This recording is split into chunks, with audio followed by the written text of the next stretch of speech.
നമ്മുടെ pre loved കാർസിന്റെ episode 4 കിടക്കുകയാണല്ലേ. ഇന്നൊരു special, എല്ലാവരും പണ്ട് ഇഷ്ടപ്പെട്ടിരുന്ന ആദ്യത്തെ ഫോർച്യൂണറിന്റെ ടൈപ്പ് 2 അല്ലേ, അതും ദ ലെജൻഡറി 3 ലിറ്റർ. സോ ഇതിന്റെ ലുക്ക് ഇപ്പോഴും അടിപൊളി തന്നെയാണല്ലേ, ഒട്ടും ഡേറ്റഡ് ആയിട്ടില്ല. ഇപ്പോഴും എനിക്ക് ഇപ്പൊ കറന്റ് ഷേപ്പ് ഇറങ്ങുന്നതിനേക്കാളും കുറച്ചും കൂടി ഇഷ്ടപ്പെടുന്ന ഒരു ഷേപ്പ് ഇതാ. എനിക്ക് ഈ വണ്ടിയുടെ എത്ര പ്രസൻസ് ഇപ്പത്തെ വണ്ടികൾക്ക് ഇല്ല, ഇപ്പത്തെ ഫോർച്യൂണറിന് ഇല്ല. അതിലും റെയർ ആയിട്ടുള്ള ബ്ലാക്ക് കളർ, ഒരു സ്റ്റാൻസ് വേറൊരു ലെവലാണ്. ഇത് ലാസ്റ്റ് ആയപ്പോഴാണ് ഒരു 4x4 ഓട്ടോമാറ്റിക് കൊടുത്തത്. അത് ഒരു ഫുൾ ബ്ലാക്ക് ആയിട്ട് ഇറക്കിയിരുന്നു, എല്ലോയ്സ് ഒക്കെ ബ്ലാക്ക് കിറ്റ് ഒക്കെ വന്നിട്ട്. സോ ഇന്ന് നമ്മുടെ ഇട്ടിരിക്കുന്നത് 3 ലിറ്ററിന്റെ 2 വീൽ ഡ്രൈവ് ആണ്, ഓട്ടോമാറ്റിക്. സോ അതിന്റെ വിശേഷങ്ങൾക്ക് കിടക്കാം. സോ നമ്മള് ലെജൻഡറി 3 ലിറ്റർ ആണ് ഓടിക്കണത്, ഫോർച്യൂണർ 3 ലിറ്റർ അല്ലേ, D4D. സോ നമ്മൾ ഇന്ന് ഓടിക്കുന്നത് 2 വീൽ ഡ്രൈവ് ആണ്, ഓട്ടോമാറ്റിക് 5 സ്പീഡ് ഓട്ടോമാറ്റിക് ആണ്, ടോർക്ക് കൺവേർട്ടർ.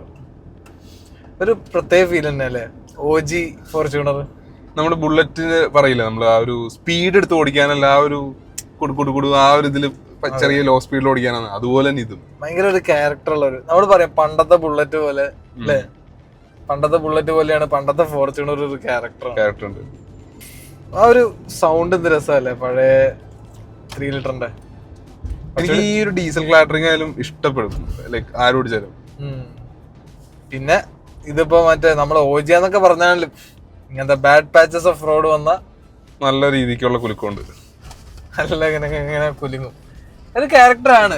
എന്താ വെച്ചാ നമ്മള് ഔട്ട് സ്റ്റേറ്റ് വണ്ടികൾ കുറെ കണ്ടിട്ടുണ്ട്, ലോഡും കയറ്റി എത്രയോ ആൾക്കാരെ കയറ്റി. എന്താ വെച്ചാ ആ ഒരു ലാലറോം ഫ്രെയിമിന്റെ ചാസിയുടെ ആ ഒരു മൂവ്മെന്റ് കുറയ്ക്കാൻ വേണ്ടിട്ട് അധികം വെയിറ്റ് ഇടും. ഇതിലാകെ ലോങ് പോയിട്ട് ക്ഷീണിക്കാത്ത ഒരാളുണ്ടെങ്കിൽ അത് ഡ്രൈവർ മാത്രമായിരിക്കും. അതെ അതെ. നമ്മള് പേഴ്സണലി ഇപ്പൊ ഞങ്ങളൊരു ഫ്രണ്ടിന് ഈ ഫോർച്യൂണർ ഉണ്ട്, അപ്പൊ നമ്മൾ അതിലേക്ക് ലോങ് ഡ്രൈവ് പോയത് പാലക്കാട് രഘുവിന്റെ ഫോർച്യൂണർ. സോ അതും സെയിം തന്നെയാണ്, ടൈപ്പ് 2 മോഡൽ തന്നെയാണ്. എന്താ വെച്ചാൽ കംഫർട്ട് ഉണ്ടായിരുന്നു അല്ലെ, നമുക്ക് ഓടിക്കണ ആൾക്ക്. ഫുൾ ഹൈവേ ആയതുകൊണ്ട് പാസഞ്ചേഴ്സും അത്യാവശ്യം ഓക്കെ ആയിരുന്നു. അതെ. പക്ഷെ നമ്മളിങ്ങനെ ഭയങ്കര ഫാസ്റ്റ് 100ന്റെ മുകളിലൊക്കെ ഓടിച്ചാൽ ബാക്കിൽ ഇങ്ങനെ കടന്നു കുലുങ്ങും. അതാണ് ഒരു വേറൊരു കാര്യം. പിന്നെ ഈ 3 ലിറ്ററിന്റെ നമ്മുടെ 2.8 ആയിട്ട് ഡിഫറൻസ് ഉണ്ട്.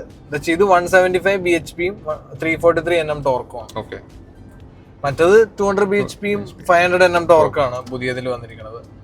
പക്ഷെ ഇതിപ്പോ ഒരു ഇത്രയും ഓൾഡ് സ്കൂൾ ആ ഒരു 5 സ്പീഡ് ടോർക്ക് കൺവേർട്ടർ ആണ്, ആ ഒരു എഞ്ചിൻ 3 ലിറ്റർ ആണ്, ആ ഒരു ടർബോ വിസിൽ കേൾക്കാൻ എന്ത് രസമാണ്. അതാണ് ഈ പഴയ ഒരു ഫോർച്യൂണറിന്റെ ഒരു പ്രത്യേകത.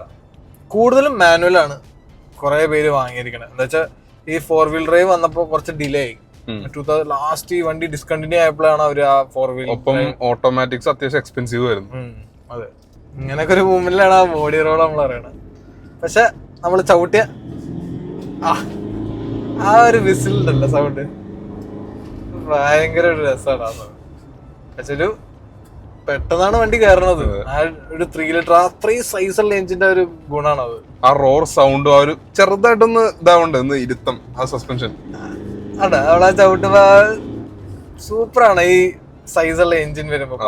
സസ്പെൻഷൻ നല്ല സ്റ്റിഫാണ് അല്ലേ, നല്ല സ്റ്റിഫ് സസ്പെൻഷൻ ആണ്. പിന്നെ ഈ ഒരു ഇന്റീരിയർ ഫീലും അല്ലേ, ആ പഴയതിന്റെ ഫുൾ ഹാർഡ് ടച്ച് ആണ്, എന്നാൽ ലോങ് ലാസ്റ്റിംഗ് ആണ്.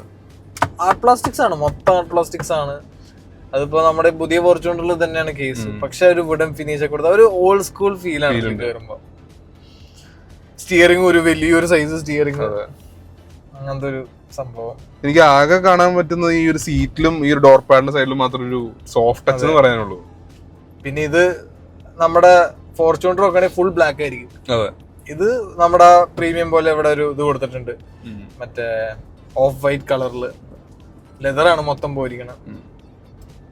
പിന്നെ ആ ഒരു ഹുഡില് മറ്റേ എനിക്ക് ഏറ്റവും ഇഷ്ടപ്പെട്ട ഇൻടേക്കില് കാണുന്ന ആ മറ്റേ ഹുഡില് കൊടുത്തിരിക്കണം, അതാ പണ്ടത്തെ ഫോർച്യൂണറേ ഉള്ളൂ. എനിക്ക് ക്രോം ഇൻസേർട്ട് ചെയ്തിട്ട് അല്ലെങ്കിൽ കൊണ്ടുവന്നിട്ട് ഇഷ്ടപ്പെടാതെ വരാത്ത ഒരു കാർ ഇത് മാത്രമേ ഉള്ളൂ. അതെ, പുതിയ ഫോർച്യൂണറിൽ ആ ഗ്രില്ലൊക്കെ ഒരുപാട് ക്രോം ഇൻസേർട്ട് ഒന്നും എനിക്ക് ആക്ച്വലി ഭയങ്കരമായിട്ട് ഇഷ്ടപ്പെടാത്തൊരു ഇതായിരുന്നു. പിന്നെ ഇതിന്റെ ബ്രേക്സ് ആണ് ഒരു, ഇതിപ്പോ റയർ ഡിസ്ക് അല്ല, ഇപ്പോഴത്തെ ഫോർച്യൂണറൊക്കെ കൊടുത്തിട്ടുണ്ട് ഒരു 4 വീൽ ഡിസ്ക്. ബ്രേക്സിന്റെ ആണ് ഒരു പ്രശ്നം. അതുകൊണ്ട് നമ്മൾ ഹൈ സ്പീഡ് പോകരുത്, ഈ വണ്ടി വെച്ച് ഹൈ സ്പീഡ് പോകരുത്. ഈ വണ്ടി നമ്മളിങ്ങനെ കാം 80 ഒക്കെ പിടിച്ച് നമ്മുടെ ഏത് കയറ്റം വേണമെങ്കിലും കേറിക്കോളും. ഇതിനാണെങ്കിൽ ആ ഒരു നോസ് ഡൈവ് ഉണ്ട് നന്നായിട്ട്.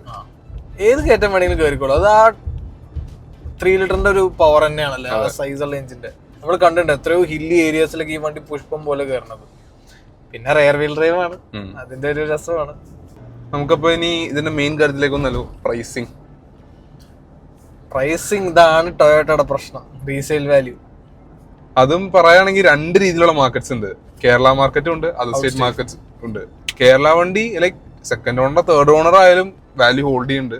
കാരണം എല്ലാവർക്കും ഇവിടുത്തെ ഹിസ്റ്ററി അന്വേഷിച്ചാൽ മതിയല്ലോ. ലൈക്ക് നോർത്തിൽ പോയി വണ്ടിനെ പറ്റി കൂടുതൽ ഡിസ്കവർ ചെയ്യണ്ടല്ലോ, അതുകൊണ്ട് അതാണ്. അവിടെ ഔട്ട് സ്റ്റേറ്റിലൊക്കെ കുറെ നമുക്ക് വില കുറവിന് കിട്ടും, പക്ഷെ മേടിക്കുമ്പോ ഭയങ്കര മേടിക്കണം.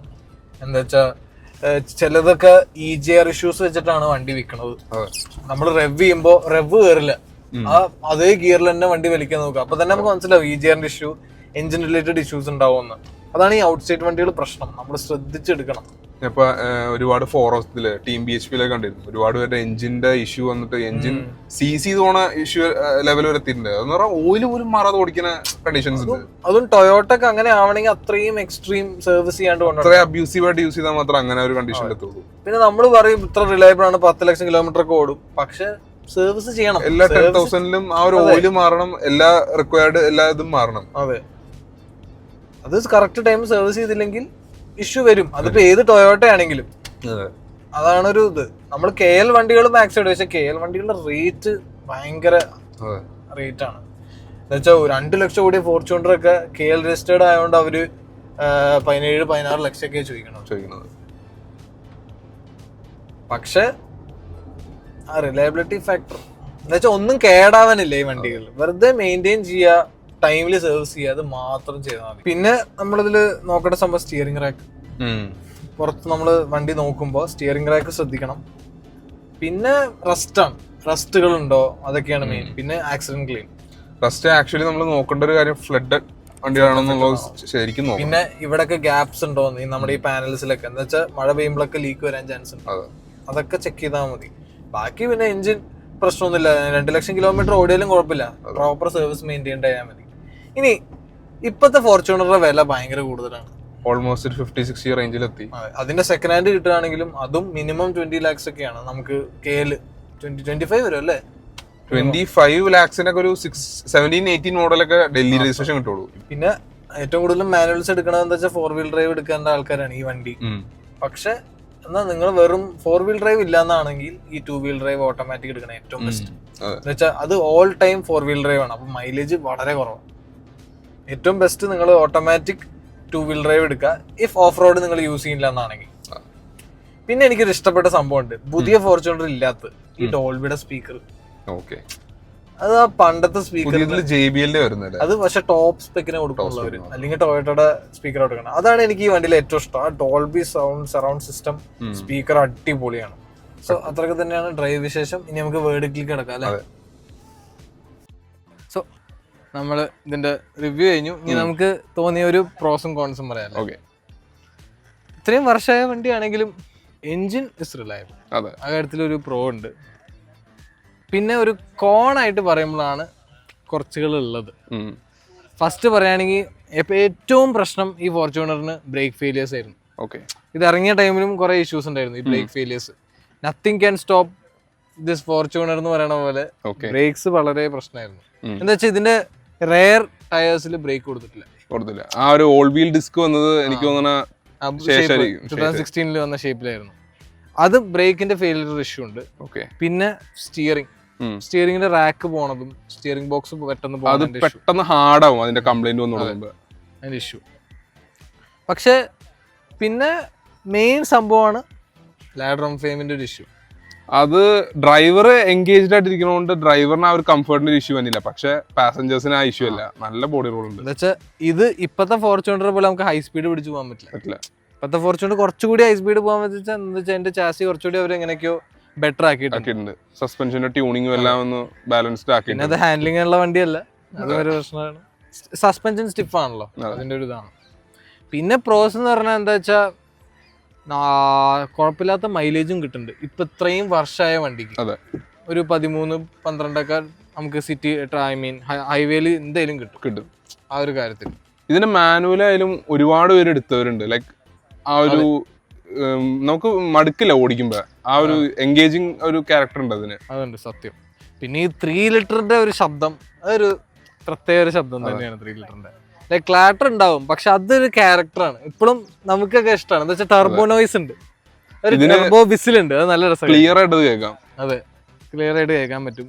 പിന്നെ എത്ര കിലോമീറ്റർ വേണമെങ്കിലും ഓടും, ആ ഒരു പ്രശ്നമില്ല നമ്മുടെ. പിന്നെ ഇതിപ്പോ ട്രാവലിനൊക്കെ ചെയ്യാൻ നല്ല സുഖമാണ്. നല്ല സ്പേസ് ഉണ്ട് അകത്ത്. നമ്മുടെ നാട്ടിലെ എത്രയോ പേര് നോർത്ത് ഇന്ത്യയിലൊക്കെ പോയി വണ്ടി എടുത്തിട്ട് റീ രജിസ്റ്റർ ചെയ്ത് ഇവിടെ യൂസ് ചെയ്യാൻ. പാർട്സും മെയിൻ്റെനൻസ് കോസ്റ്റിലേക്ക് കിടക്കാം, അത് കുറച്ചുണ്ട്.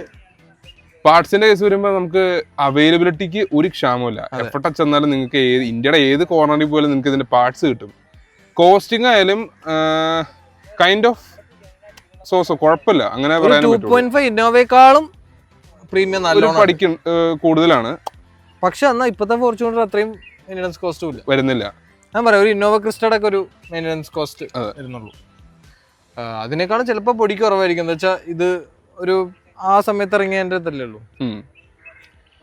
പിന്നെ പാർട്സ് എനിക്ക് ഇതിൽ ഇഷ്ടപ്പെട്ടെന്ന് വെച്ചാൽ ഇതിൽ ചില സ്ഥലത്തൊക്കെ ജാപ്പനീസിന്റെ ഇതുണ്ട്, സ്റ്റിക്കറിംഗ് ബാഡ്ജസ് ഒക്കെ കൊടുത്തിട്ടുണ്ട്. അത് നമ്മുടെ ഇപ്പോഴത്തെ ഫോർച്യൂണറിൽ അങ്ങനെ കാണാൻ പറ്റാത്തതായിരുന്നു. പിന്നെ തേർഡ് റോല് സ്പേസ് ഉണ്ട്, സെക്കൻഡ് റോല് സ്പേസ് ഉണ്ട്. ഒരുപാട് ടെക്കും ഗിമിക്സും കാര്യങ്ങളും ഒന്നും കൂടുതലില്ലാത്തതുകൊണ്ട് ഒന്നും അടിച്ചു പോകാനായിട്ടില്ല, എല്ലാം റിലയബിളാണ്. അതെ. സോ നമുക്കിനി ഈ വണ്ടി സെയിലുണ്ട്, അപ്പൊ അതിന്റെ വിശേഷങ്ങൾ കിടക്കാം. അപ്പോൾ നമ്മൾ ഇതിനു മുമ്പ് റിവ്യൂ ചെയ്ത പല കാഴ്സും നമുക്ക് വീഡിയോ ചെയ്യാൻ തന്ന അമാനി മോട്ടോഴ്സ് തന്നെയാണ് ഈ കാർ സെയിലിന് വന്നിരിക്കുന്നത്.